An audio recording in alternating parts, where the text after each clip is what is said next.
I waved goodbye to my friends as I stepped off the bus and headed to my house. I was super excited to get home from school and see my parents. They hadn't talked much at all yesterday. As a matter of fact, they just stayed in their bedroom.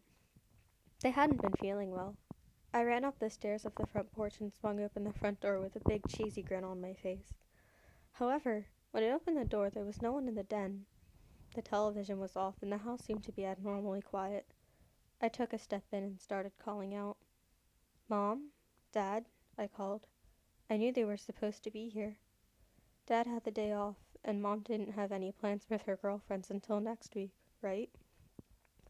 I placed my backpack on the ground next to the couch and walked into the kitchen to check the calendar. October 5th. I was right. Dad took Dad took this day off so him, Mom, and I could see a movie together. They've got to be somewhere, I thought to myself. Then it hit me. School let out early today because of a busted water pipe. I looked at my watch on my wrist. It's only 12. They may still be sleeping. I headed back through the den and slowly opened their bedroom door. Surely enough, there they lie. A sigh of relief escaped my mouth and my grin returned. I tipped over to my mom's side of the bed and pulled the covers back. I was greeted by the same sight as the day before. She lay there motionless, eyes glazed over, mouth agape. Her skin was pale and her hair was beginning to thin. The soup I gave her yesterday sat on the bedside table. It was stale now and she hadn't even touched it. I'm beginning to think they don't want to feel better.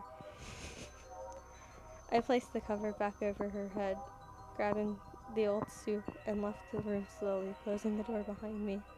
I decided not to wake either of them considering they must need their sleep. I'm sure they'll be up for it tomorrow. Until then, I have a ton of psychology homework to be done.